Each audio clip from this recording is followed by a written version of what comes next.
La suite dans les idées, Sylvain Bourmeau.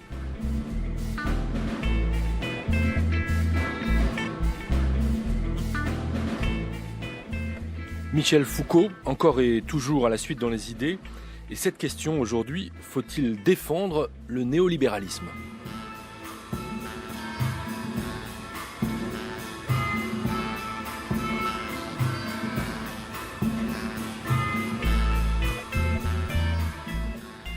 La semaine dernière, à la suite dans les idées, je recevais Michel Senelard pour l'édition d'un cours de Michel Foucault au Collège de France, le 10e cours, le gouvernement des vivants, un cours important dans lequel Foucault évoluait assez considérablement sur la question qui allait préparer son travail sur la sexualité notamment, en s'intéressant à des textes des pères fondateurs de l'Église notamment. Cette semaine, on revient sur un cours juste antérieur à celui-là. 2 années auparavant, en 1978, Michel Foucault avait conçu un cours très très important, celui-là aussi, intitulé Naissance de la biopolitique, qui depuis fait l'objet de beaucoup de commentaires et d'interprétations. Et la dernière en date, en tout cas en France, est celle que propose Geoffroy de La Gannerie, qui est sociologue, philosophe, qui enseigne à Sciences Po et qui publie aux éditions Fayard dans la série À venir, la dernière leçon de Michel Foucault sur le néolibéralisme, la théorie et la politique. Bonjour Geoffroy de La Gannerie. Bonjour. C'est donc une manière d'expliciter pourquoi Michel Foucault s'est relativement soudainement intéressé au néolibéralisme et surtout peut-être un plus grand mystère, pourquoi Michel Foucault a parlé du néolibéralisme sans en faire expressément, explicitement la critique que probablement beaucoup de ses lecteurs et auditeurs à l'époque au Collège de France et depuis lecteurs au fil des ans, attendait. On voit en fait un Michel Foucault face à un objet qu'il essaye d'analyser, de comprendre, de replacer dans un contexte historique et politique, et pas un Michel Foucault qui se positionne comme l'un des héros du combat contre le néolibéralisme. Pourtant, Foucault sera par la suite beaucoup utilisé, soit par les tenants du néolibéralisme, certains de ses anciens proches d'ailleurs, devenus des fervents défenseurs du néolibéralisme, ou au contraire, Foucault sera beaucoup cité par ceux qui entendent mener contre le néolibéralisme une charge politique très très forte. Alors, le mérite de votre ouvrage, c'est peut-être de mettre d'abord les choses à plat avant de venir à la question de la position politique de Foucault à l'égard du néolibéralisme. C'est ce que vous avez essayé de faire, je pense, Geoffroy de La Gannerie, essayer de comprendre pourquoi le néolibéralisme a tant intéressé Michel Foucault. Oui, en effet, c'est un cours qui occupe dans la pensée, dans la trajectoire de Foucault, une position très particulière et très perturbante. Et justement, ce qui m'a intéressé, c'est que la question du néolibéralisme occupant une place tellement centrale dans la discussion à l'échelle internationale aujourd'hui, dans l'espace de la pensée critique, dans l'espace de la théorie radicale, où penser, c'est toujours d'une certaine manière penser contre le néolibéralisme, que l'un des points d'ancrage de la réflexion contemporaine, c'est ce cours de Foucault, Naissance de la biopolitique, qui est l'objet de 2 types de lectures complètement inverses. Soit on va y voir un Foucault inquiétant, un Foucault bizarre qui se droitiserait et qui serait un peu séduit en fait par des théoriciens néolibéraux. Soit à l'inverse, on en fait une lecture très différente, comme celle que propose Wendy Brown dans son livre Les habits neufs de la politique mondiale, qui est un livre d'ailleurs passionnant,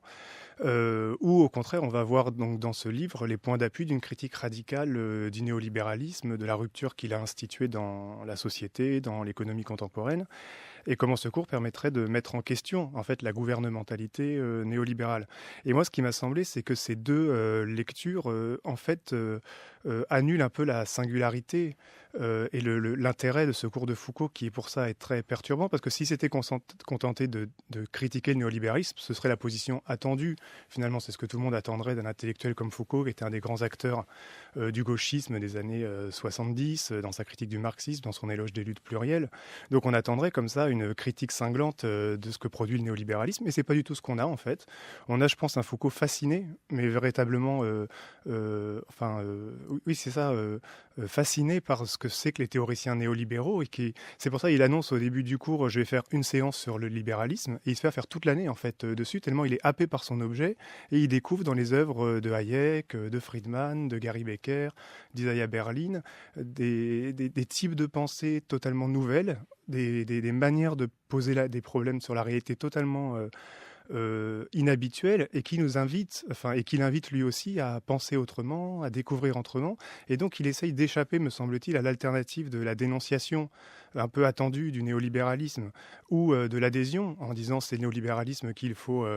appliquer, en disant le néolibéralisme, en fait, c'est ce qu'il appelle un foyer d'imagination. À partir du moment où c'est un peu une tradition qui a été tellement comme ça considérée comme le négatif de notre espace de pensée. Il y a un mur qui s'est construit entre l'espace de la pensée légitime et ces auteurs qui aujourd'hui, ou dans les années 60-70, lisaient Hayek, Gary Becker, des choses comme ça. Et donc, oui, parce qu'il ne faut pas faire d'anachronisme. C'est-à-dire qu'aujourd'hui, on parle de néolibéralisme avec un certain nombre d'années derrière nous dans lesquelles on a vu des politiques se réclamant du néolibéralisme se mettre en œuvre et produire un certain nombre d'effets sur les sociétés, sur les économies de différents pays et sur l'économie mondiale. Absolument. Donc pour nous, le mot néolibéralisme n'a pas du tout le même sens qu'il pouvait avoir pour Michel Foucault en 1978, pour qui c'était plus particulièrement un corpus de textes, des textes de grands philosophes viennois, américains pour la plupart, ou d'économistes, et pas encore, je dirais, une vulgate qui aurait servi de justification à la mise en œuvre de politiques publiques, ce que c'est pour nous peut-être d'abord et avant tout aujourd'hui. C'est-à-dire que le néolibéralisme n'avait pas encore à l'époque produit tous ces effets politiques à venir. Absolument, c'est un cours qui est très dur à lire pour ça, parce qu'il faut suspendre le rejet spontané qu'on a du néolibéralisme par la connaissance qu'on a aujourd'hui de ses effets désastreux depuis la mise en place de politiques de dérégulation ou de classe dans les années 80-90. Et c'est vrai qu'on est dans un contexte très différent où Foucault peut encore parler de ces sujets-là comme d'un sujet d'intérêt presque spéculatif. Et je pense que c'est important de souligner que même s'il parle du néolibéralisme, mais il parle aussi de politique publique, il parle d'Helmut Schmidt, il parle de Giscard d'Estaing. Il fait d'ailleurs ce lien très étrange entre le libéralisme économique et le libéralisme politique. Il associe par exemple les politiques libérales aux voix qui dit dissidentes de l'Est, qu'il y a un rapport entre des politiques néolibérales et des mouvements démocratiques d'émancipation contre les totalitarismes. Comment dire, c'est un cours peut-être l'un de ses cours les plus théoriques, moi je dirais, l'un de ses cours les plus philosophiques, peut-être même plus que les cours d'après sur les présocratiques, sur les traditions des pères de l'Église, où il investit vraiment toute son érudition, toute la démarche de sa pensée sur la gouvernementalité, sur l'obéissance, sur l'assujettissement, au contact d'une tradition totalement inconnue, et on retrouve en fait tout son travail sur la critique de la philosophie politique, sa critique du marxisme, sa critique des sociétés disciplinaires, qui est branchée sur une nouvelle tradition de pensée. Et donc je pense que c'est vraiment l'un des cours où son imagination théorique est la plus fascinante et la plus intéressante à reprendre pour nous aujourd'hui. Alors l'hypothèse centrale de votre livre, de votre essai, Geoffroy de la Gannerie, c'est que si Michel Foucault se trouve fasciné, alors qu'il l'avait sans doute pas prévu, un peu happé par cet objet et consacrant au fil des semaines le cours entier au néolibéralisme, c'est souvent le cas d'ailleurs des titres de Foucault, parce qu'il donne le titre avant de faire le cours, donc il s'appelle Naissance de la biopolitique, mais c'est pas vraiment dans ce cours-là qu'il va mettre en place tous ces concepts de biopouvoir, par ailleurs il développera, mais en fait c'est un cours plutôt sur le néolibéralisme. Entièrement, oui. Et donc s'il est fasciné, l'hypothèse que vous faites, c'est que au fond Michel Foucault va trouver dans un certain nombre de textes de ces penseurs néolibéraux des points communs, ou plutôt des ennemis communs avec ce qu'il est lui, avec les siens. C'est-à-dire qu'il va non pas forcément se reconnaître pleinement dans le néolibéralisme, mais trouver dans le néolibéralisme des formes de critique de tous les systèmes de pensée totalitaires qui font un écho très très fort avec ce que lui avait développé par ailleurs comme critique du marxisme et même de la psychanalyse, dites-vous. Pour pouvoir le faire, même il opère, me semble-t-il, une réinterprétation complète de cette tradition du libéralisme classique et du néolibéralisme qu'on indexe souvent à la valeur de liberté. Et on fait comme si les grands penseurs comme Hayek, comme Isaiah Berlin, comme John Stuart Mill, pour revenir plus anciennement, étaient avant tout des penseurs qui affirmeraient la liberté des individus à exercer leurs droits et qui, à partir de cette défense de la liberté, critiquerait tous les systèmes qui entraveraient la libre exercice de ces droits, qui serait l'État par exemple. Et lui, il a cette idée subtile, et très originale, de dire ce qui est au centre de la tradition néolibérale, c'est l'idée de pluralité. C'est-à-dire de mettre au centre de la réflexion le fait que des gens expérimentent des modes de vie différents, le fait qu'il n'y ait pas de centre dans la société, mais qu'il y ait des valeurs qui ne soient pas partagées, qu'il n'y ait pas de société en fait. Cette fameuse phrase de Margaret Thatcher, la société n'existe pas, je pense que c'est exactement ce type de perception qui a intéressé Foucault, qu'il n'y a pas d'unité de la société, mais qu'il faut comprendre qu'est-ce que ça veut dire vivre dans une société où les gens expérimentent ce que Hayek appelle des plans de vie différents, ont des valeurs incohérentes, et qu'il ne s'agira jamais d'essayer d'unifier précisément par des instances, des cadres supérieurs qui peuvent être dans la philosophie politique l'État ou le politique, qui peuvent être dans la sociologie la société contre l'individu ou les groupes particuliers, qui peuvent être dans les traditions conservatrices la nation, qui irait contre les tendances de dissolution individualiste, mais que précisément il faut fixer la pluralité comme valeur d'arrivée et se fixer l'idée de qu'est-ce que c'est qu'une société qui se donnerait, un projet plutôt théorique qui se donnerait pour projet de maximiser les systèmes de différence, de permettre aux gens de développer un mode de vie incohérent, en sens pas de société, quoi. Et cette idée de mettre en question tous les paradigmes unificateurs, en fait, comme ayant toujours des pulsions d'ordre derrière, c'est-à-dire de vouloir gommer la pluralité du monde social, c'est ce qui lui permet effectivement de mener une critique de ce qu'il appelle de paradigme, et c'est son mot totalitaire, qui sont d'une part le marxisme, qui suffisant lui est une doctrine critique, évidemment, il y a des instruments critiques très forts dans le marxisme, mais en même temps c'est l'un des modes de reproduction d'une pensée de la souveraineté, parce que le marxisme a conservé l'idée d'une unité de la société, qu'il y avait un centre et que on pouvait tout ramener à des principes préexistants, en fait, et qui gommaient tout un ensemble de luttes à venir possibles auxquelles il fallait être à l'écoute. Pareil pour la psychanalyse, qui, selon lui, est un système de pensée qui ne laisse pas la place à l'avenir, en fait, à l'inédit, à l'expérimentation, et que ce que fait Foucault, en fait, me semble-t-il, c'est qu'il branche cette attention des néolibéraux sur le fait qu'il faut placer au centre de la critique la question de la pluralité des modes d'existence, que la société doit être discordante, avec une problématique des luttes, c'est-à-dire avec le fait qu'il faut, quand on est un intellectuel, se donner pour projet d'être toujours du côté de la lutte à venir, de la lutte qui n'est pas prise en compte dans la lutte présente, de ce qui peut être inventé pour l'intellectuel. Et ça a été, je pense, effectivement un point de rencontre très fort chez lui dans sa critique de ces deux ennemis, en fait, à un moment, qui étaient le marxisme et la philosophie politique, en fait. Mais au fond, ça fait quand même une différence avec le néolibéralisme, parce que le portrait que vous faites de Michel Foucault rejoint à certains égards celui qu'a pu faire Paul Venn, à savoir d'une pensée sceptique, et en même temps vous insistez sur le fait qu'il y a une dimension politique forte néanmoins que refuse de voir Paul Venn chez Michel Foucault, qui s'inscrirait dans une tradition qu'on pourrait dire libertaire au fond de la pensée. Mais ce qui distingue Foucault du coup de ces néolibéraux qui l'intéressent beaucoup, c'est que certes il peut être d'accord avec eux pour dire il n'y a pas de société, mais chez Foucault, peut-être peut-on dire quand même, même si vous ne l'écrivez pas, Geoffroy de Lagrin, qu'il y a du social. Il n'y a pas de société, mais il y a du social. On n'est pas nécessairement simplement dans la composition atomistique de groupes qui ne seraient composés que de l'addition d'individus, et encore moins de psychologie. C'est une question très compliquée, ça. Je dirais effectivement l'un des autres auteurs avec Wendy Brown qui est au centre de ma discussion, ce serait le livre de Paul Venn, qui insistait sur un Foucault sceptique, c'est-à-dire qui dissout tous les transcendantaux et tous les fondements anhistoriques de la politique. L'idée qu'on pourrait faire de la politique au nom du juste, au nom du vrai, au nom de l'universel, au nom d'une hypothèse communiste, enfin des choses comme ça.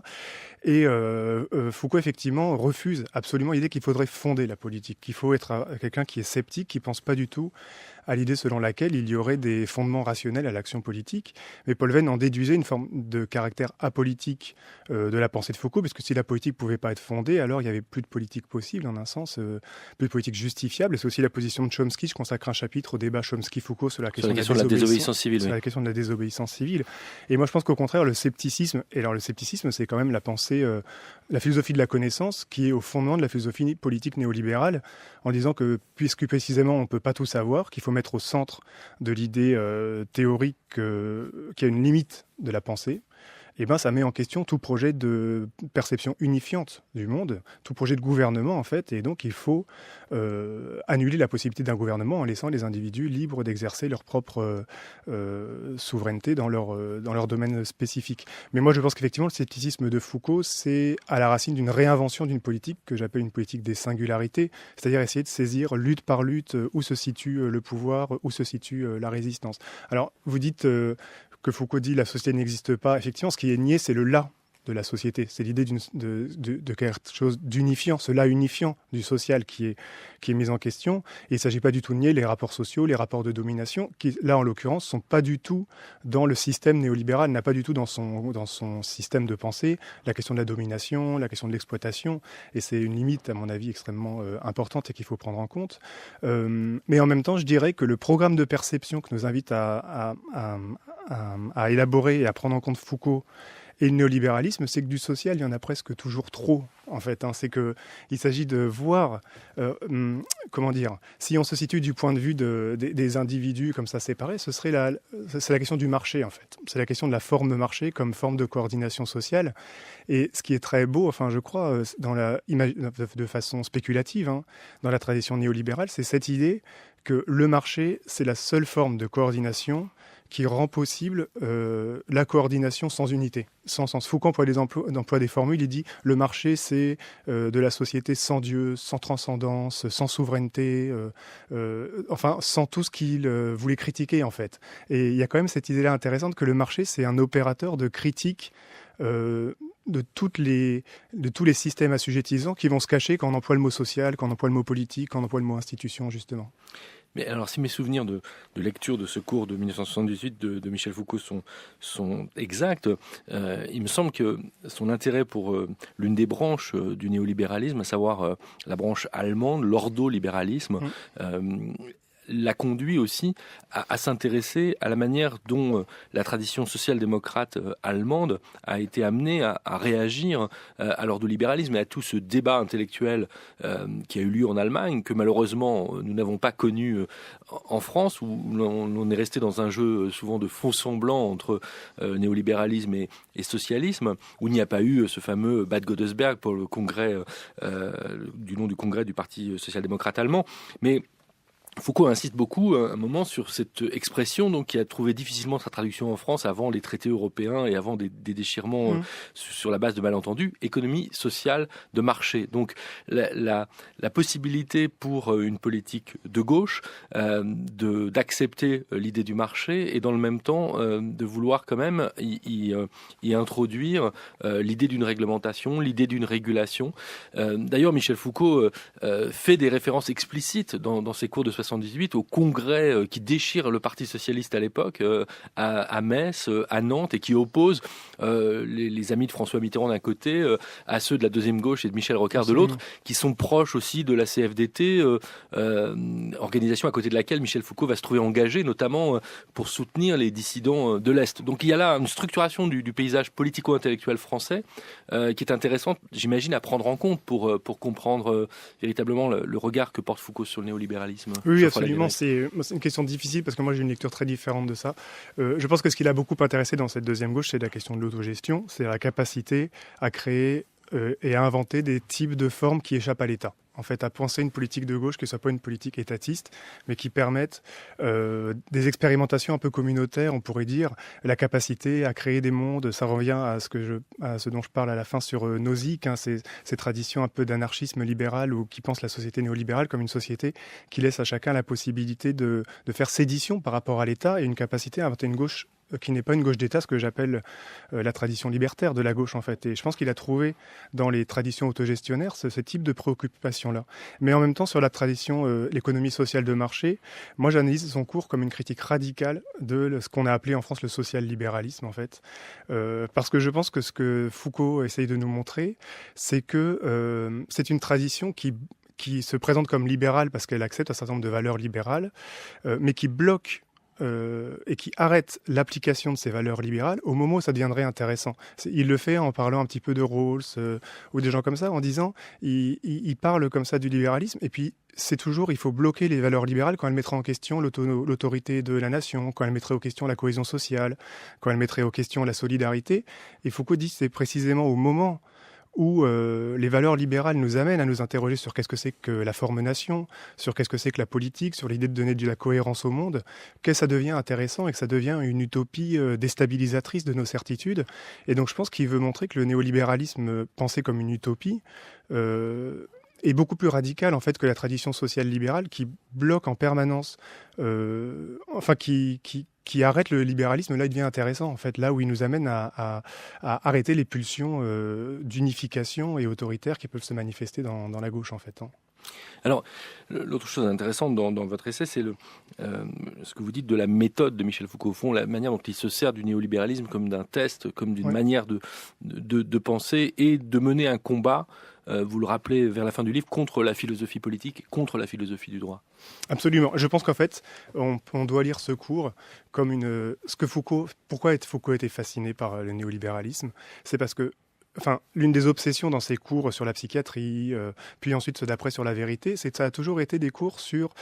qu'est-ce qui fabrique de l'obéissance, qu'est-ce qui fabrique du gouvernement, en fait. Que ce soit la vérité, par exemple, comme forme qui lie un rapport de soi à soi au rapport que les institutions nous donnent dans ces derniers cours qui viennent de sortir là, que ce soit dans ses cours sur la psychiatrie, comme manière aussi de créer des types d'individus assujettis. Donc cette question de l'assujettissement est au centre, évidemment, de la préoccupation de Foucault, et dans ce cours-là, ou dans le cours Il faut défendre la société, la philosophie politique, selon lui, fabrique un type de sujet qui est le sujet de droit, qui est avant tout un sujet de la renonciation, un sujet qui accepte de céder ses droits au souverain, qui est censé le représenter. Et donc obéir au souverain, c'est obéir à soi-même. Et donc on a une forme de gouvernementalité, c'est un sujet assujetti, un sujet gouverné. Or, pour la première fois, je crois, il voit dans le néolibéralisme une figure de l'homme qui est ingouvernable, c'est l'homo economicus. C'est-à-dire que dans les travaux de Gary Becker,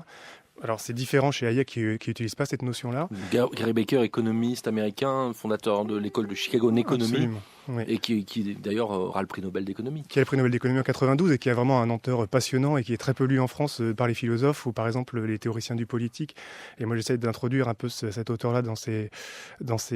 champs de discussion-là. Et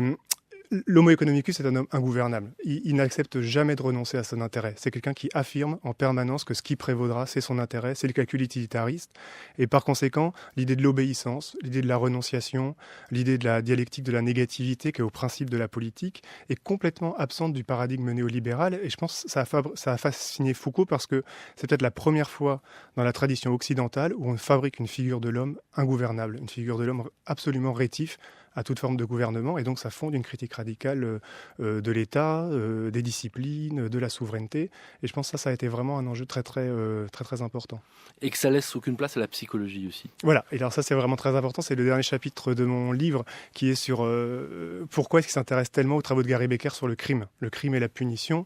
et l'idée d'interpréter le criminel comme un homo economicus, c'est-à-dire quelqu'un qui simplement fait un calcul entre le risque de la peine, entre le gain du crime, et le criminel c'est seulement quelqu'un qui arbitre entre ses intérêts pour pouvoir engager une activité criminelle. Or, cette idée d'importer dans le champ de réflexion sur la criminalité la figure de l'homo economicus, ça permet, selon Foucault, une chose très importante, ce qu'il appelle le gommage anthropologique du criminel, c'est-à-dire que le criminel n'est plus un homme anormal, n'est plus défini comme un anormal comme le fait la psychiatrie, mais c'est une personne tout à fait normale. Toute personne dans sa situation aurait fait le même calcul et aurait engagé une activité criminelle. Et donc, ça permet d'avoir une forme de